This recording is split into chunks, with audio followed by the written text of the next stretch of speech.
So, hello, welcome to another episode of our podcast. And today I have Anne-Roos here with me, and I'm so excited because we're going to have a heart-centered conversation, and you get to find out what it is all about as we go forward. So, Anne-Roos is an energetic healer, coach, and breathwork facilitator. And with her one-on-one sessions and group ceremonies, she takes you into her unique way of connecting, letting go, and being. She knows how to put the difficult parts of the awareness process into easy words. Oh, I can't wait to hear that.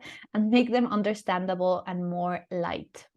Her passion for self-development, awareness, and life itself makes her rich in experiences, being on her own unique journey as well in the inner and outer world. She understands the waves of life and is here to guide you through your own waters. So thank you so much for being here. I'm so excited for us to be having a conversation. Yeah, thank you so much for having me and to see you again as well. So tell me a little bit about yourself. Yeah, so it has been an interesting journey. Like, I think the last 2 years, it has been fully focused on my business, but also on myself. And last year, I really came to the point that I really want to put like a retreat together. And also that it's like I've been living as a nomad, so living in a lot of different countries, so moving to a lot of different places, being blessed to meet a lot of like inspiring people, but also just to again and again just find my own center and really just like what's moving me through life and what's what I want to do and what's what I want to create here. So yeah, and then I was planning to make my own retreat, and then you come along my way, and we already had a conversation before, and in the meantime a lot of things has happened. Oh, that's amazing. I know you have like you planned this retreat, and I know you're super heart-centered, and I love that. That's so important. But we were having a conversation about how that can get in our way. So how do you feel about that? Because I've been there. Definitely. Yeah. Well, it's an interesting thing. Like, I think everyone that's on this self journey is learning how to more listen to the heart and move from there on. And so am I. And I just felt such a spark to like put a retreat together, such from like the heart energy. And then I was like, okay, I'm gonna do it. I'm gonna focus, and everything just fell in places. And along the way on the process, everything came really from the heart. But along the process of the retreat, I was like, oh, wait, like I need the head, I need the plan. Like what you said before as well, like it's like an event. It's like there are so many things to also like take care of and to plan and to do. So slowly the energy went to the head. And then there was like the connection between the heart and the head was just like not there. Like, okay, but how I'm gonna do it? Oh, this is the first time I'm gonna do it. I don't know how, but I really need to do it because, well, that heart was just like yelling from like, yeah, do it. And then the mind was just overloaded actually. And then I really saw how beautiful it was, like a shift from moving from that heart energy to the head energy, and really I would not say controlling it, but out of like a different energy, just putting things in work, like more out of a fear base rather than a place of abundance, or like what I really wanted to share.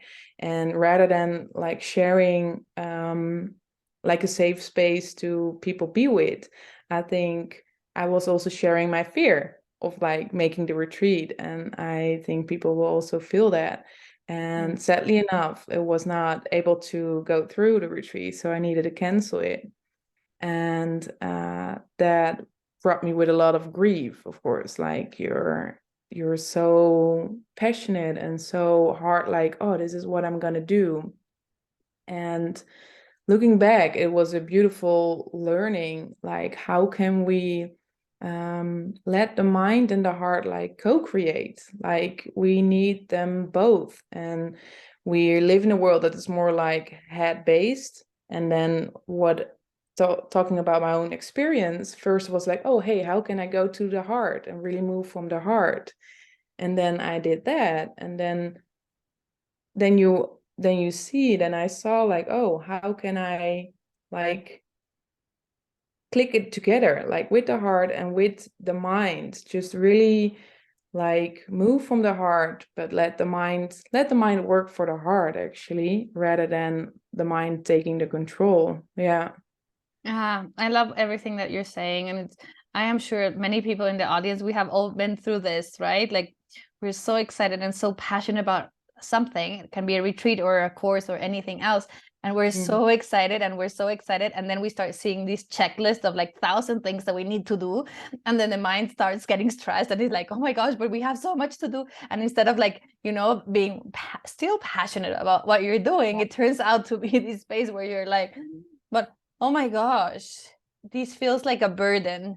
This How doesn't I'm gonna feel do fun, this? Yeah. right? The fun goes out. The creative mind goes like, it's like, oh, we don't have time for this, right? It's kind of like this little dwarfs in our head saying like, the machine needs to keep going and going and going. Yeah. Like, no time for this touchy feeling person. No. You know what I mean? No time for the Yeah, hugs. We're too busy for and you. just go through. Yeah. And not even like pause a little bit, because that's also when I look back, I was like, oh, you should just pause and just give yourself a little bit of time and rest to really feel in, like, why are you doing this again? Rather than like what you say, like all those checkpoints and like, oh, and then the money, what you see, what it costs to like get a venue, like a place and stuff and the food and the things, and rather than just only focus on that, like, okay, hey, how can I still find the balance in this process, and also just give myself a little love and go back to that passion, rather than just like get carried away by the mind, like, how are we gonna do this? Yeah, it's so interesting, right? And I really like resonate with everything that you're doing, you're saying, right? It just feels very, very aligned with so many different stories that I've heard in the past. And the reality is that when you're running like an online program, one-on-one coaching, whatever you call it, if your program doesn't work, you scrap it, you remove the sales page, and then you move on. You create the next thing. But when you're running a retreat, there is a financial burden, a financial investment that you are creating. So then you have to book a venue and you have to do all these things. So this adds into the stress, right? This adds into, like your backpack. You're basically putting a couple of rocks on and you're like, okay, this doesn't feel as light as my online coaching. Why? Because it's a different, but the beauty about retreats is that it's a container for rapid transformation. So you want people to come to retreats because they transform something in a matter of days. So it's absolutely amazing. So it's totally worth the effort. But it just during the way, right? On the way there, it feels a lot harder than just creating another freebie. For me, when I was busy with my retreat, at one point I was like, oh my God, like I don't have anybody that signed up, but I will sign up for my own retreat because I need a retreat right now. Like it was so much like to do. And it was like, oh, like from my retreat, I really go into like, how can we move from the heart and see the world from the single eye from the heart? Like really no judgment, like really go with the flow and really go out of like love.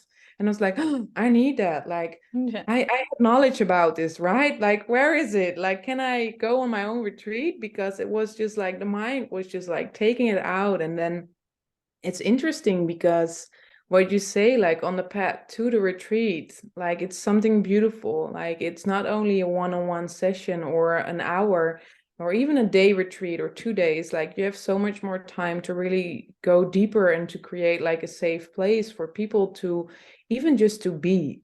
Like, it doesn't have to even be like really weird tools or anything, but it's just like the space you create with the whole group, not only the retreat host but also the people. And along the way that I was creating that, actually looking back, I was like, this retreat actually helped me so much. So it didn't even help other people to go through what I thought, like to really live from the single eye from the heart, to really live from out like judgment and just take everything what is coming to you in life just as like, okay, this is how it is. And that was actually my message to put in the retreat. And the beautiful thing and ironic thing Mhm. is that was the exact lesson that I got. Like, okay, Anne-Roos, just accept how it goes. Like, and just move again from the love and acceptance. Okay, it didn't went through. Okay, you can grieve, and it's sad, of course, but accept it. See what you get out of it. So it was a tricky game from the universe, I think. It was like a lesson that I was like, okay, it was the lesson that I thought by giving to others or showing to others, and then it ended up by myself. And that's interesting because that's always what I've been saying, like it's always start with yourself. And I think I forgot that along the way creating the retreat. Oh. So the universe was like, we're gonna set you back. Yeah. Knock, knock, I'm here.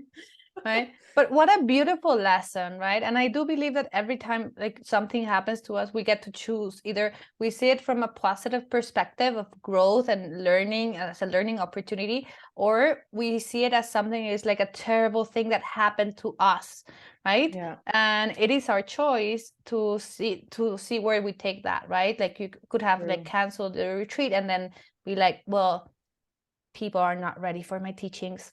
You know what I mean? Like taking it from a completely different perspective rather than like, oh my gosh, so what do I get to create from here, right? So it's all about at the end of walking the talk, right? Yeah. So you're like, okay, now you lived it, you saw this process, but now you get to go and run another retreat and walk the talk, right? And be aware in which points we're moving towards a direction that is not the direction that is not heart-based, right? Exactly. Yeah. Yeah, And it's then, beautiful. And I think that's the case, not only what you said before, not only with creating a retreat, it's like with everything, like what is happening in your life. It's like you have a choice how to react on that. And it's mostly the story that you make around it, that where you hold on to. Like if you indeed what you say, if you just see it like, okay, that's a beautiful lesson, then the burden and the heavy emotions already come less. But if you think like, oh, I failed, I don't know how to do it, or people don't want to go on a retreat on me, then it's like you taking more and more like stress and emotions on your shoulders. And it's actually up to you, like how can you just accept the things how they are and move from that, and yeah, indeed just learn from it. yeah, I really like this because it's like so important for us to really go into this space of like being connected with what we want to do, right? And being able to be authentic. I am so happy, like I'm so grateful that you're open to talk about this, because so many people would want to hide and say, I've never canceled that retreat, or this is not something that ever crossed my mind, or you Mm. know, I pushed through and I ran my retreat with 2 people, I lost money, and I just did it because I didn't want to go and like tell people that I had to cancel it or I had to move the date. It's all about authenticity.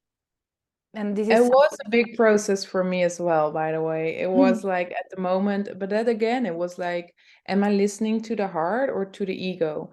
And indeed, the ego was saying, like, no, no, no, you're not gonna cancel it. You know, again, all those voices or that story that you're not worthy or anything, like all those emotions came up again, like, I'm not good enough, or I cannot do it if I gonna cancel it.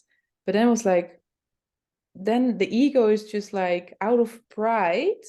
I just don't allow my feelings to be there or allow to really listen to my heart. And my heart was like, cancel it. It was too much stress. It was like you don't get anything out of it. But the ego was like, no, you're not gonna cancel it. Like, why should you do it? No, failure. And then it's like no, like listen to the heart. Like there is no good or wrong if you cancel it or not. Like and again, it's so important to listen to the heart. And indeed, what you say, I think it's so important to be authentic. And in that way, I think there is no good or wrong. Like everything is just as it is, and everything is just good.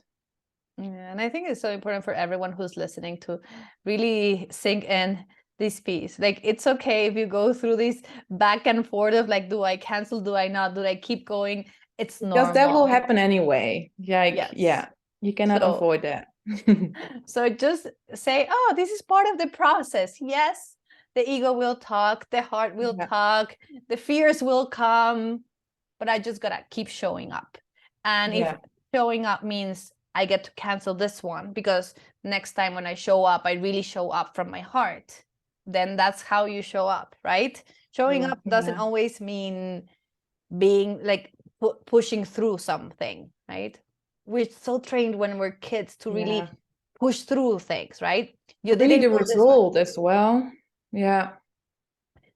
And sometimes we just need to say, no, Yeah. I am It's not. like, yeah, it's also like being authentic and being true to yourself. And okay, yeah, we have this image like, okay, we need to do it the correct way, or what you say, like we need to push through it, or it's about the outcome. It's about actually putting the retreat together, because, well, that was your goal. You're Mm. creating a retreat, so there must be coming a retreat. And then along the way, we actually miss our actually essential being, because it's focused on the outcome that's not there. It's Mm. only in your mind. And rather than just like stay true to yourself and, okay, hey, I stand up for myself, this is what I feel, rather than focusing on pushing on the outcome, or like we need to achieve something, we need to be somewhere in life or anything. Just, okay, that can change by the day. Like if you today like yellow and tomorrow purple, like, yeah, don't hold on to the yellow, like things can change. And it is so true. Like so many, I speak with like a lot of people all the time because I'm always doing research. I'm super, interested in what's happening out there, what people are going through, what's going Mhm. on, so I can serve all my clients better, right? So I can really put my energy there and I can make sure that I am serving people from my heart. And so many like of these calls, like most of them, when I talk to people, it's all about like, I had to learn a lesson. Maybe it was not easy the first time, but now I know how to deal with it. Now Yeah. I know how to do this. Now, because I did it, it's just like it's even an upgrade of what it was before. And Yeah. this is such a powerful learning. Yeah, it will just help you more and more to where you will come anyway. Like where you're supposed to be, it will come. And along the way, just take the lessons. And I also think, yeah, just enjoy it. That was for me. For me, that was also in the beginning, I really enjoyed like creating the retreat. Mm. But then at one point, it was like there was no joy anymore. It was such a pressure. And then now I know, like, okay, the moment that my my creative and my passion side and my joy is transforming into like, oh, I have to, or like fear, it's like, okay, that's like an alarm bell to like put myself to sit still and just to feel like, okay, hey, where's the joy? Where can I again move from that heart, rather than just, oh, the checklist to do. And I have to say something that has like I heard the other day that really like stuck with me, and I think is so important as a like as a teaching in general for us. Like in general, not everyone, of course. Like don't take this with a pinch of salt, right? But for us women, we want to have everything very planned, right? We want to have the venue, we want to have the food, want to have this, we want to have everything perfect. Kind of like it comes from the perfect housewife training and processing of our childhood, right? Like Yeah. everything is gonna be perfect, and the website has to be absolutely beautiful, and it has to portray all the emotion. It has to have blah blah blah, and it needs it. It's all this huge list that adds up into this huge pile of stress, right? And then something that is absolutely amazing sometimes, like from a lot of men that I see, like not so many men run retreats. It's not such a huge thing. More of the people in the spiritual world are women. That's for another conversation. But there's not that many men running retreats. There are, but compared in percentages, it's like a lower percentage. the other day I was listening to someone who wants to run a retreat in Mexico, and it's a group of like us men's circle, right? So they meet once a month, whatever, and they want to go into retreat. They're like, well, we sold our retreat in August. We have the dates, but we don't have a venue. We need a venue for the retreat. I You know love what I it. mean? Yeah. They just told their group of men, hey, we're going on a retreat in August. You're in, right? Like they probably said that. Yeah, but that's the best, actually, that's the best way. Looking back, I also felt like, no, you first need to have a group. And of course, like you need to have a little bit of a feeling that you want to bring into like where you're gonna, but like the men's, like it's a men's circle. So they probably already have like some tools that they really want to do. But how beautiful that you have a group and then actually you can feel into the group and then find a Create around place it. that's connected to it. And it was one thing that I felt in the retreat. Like I really had like, I wanted to like talk with everyone on forehand and then creating the program a little bit on the needs of the people. But I think it's so much more powerful because what is the most important thing that you need in a retreat? The people. Yeah. So what you actually you need to start there and then see the options for where to go. And of course, for me, I would already like do some research for a couple of like locations, of course, but I think it's Like it's for my beautiful. for my program Mastering the Art of Retreat Planning, we have of course certain things that we need to talk about, and because based on the research, this is what people want to listen. Oh, how do I sell my retreat? How do I price my retreat? Like those are things we don't skip, right? Because they're important and people want to learn those. And I've interviewed hundreds of people to make sure that my program has everything that you need, right? That it's very, very covered. But throughout the interview process, because everyone comes from an interview, like everyone has spoken to me beforehand, they always tell me their story. So I make sure that what they need and their style is taken into consideration, right? I work with people also who do retreats on demand, right? So people hire them to plan their retreats because they don't want to be selling to 20 different people. They want to sell to one person who wants a retreat for their family, right? So it's a different business approach. So then I make sure that if there's people who have this business approach, then we have content that is tailored for that, for them. So they don't get the cookie cutter thing that it's for everyone. Everyone gets to have their personalized experience. And it also opens up the space for other ones to see their views and be like, well, maybe I could also offer that as another thing. Because that sounds fun. And I never thought about it. Nice. Yeah. Right. So it's so important to have in consideration these pieces. But you don't want to tell, like, just for everyone out there, you don't want to tell people that the retreat is tailored on their needs because they feel like you don't know what you're talking about and you're just going to wing it. So you want to make sure that there is like things that are specific, but not specific enough for them to know, like creative workshop, right? So then maybe that one you change it into these kind of things, right? Or you change what you talk about inside your breathwork session or how you got your breathwork session, but they know there's a breathwork.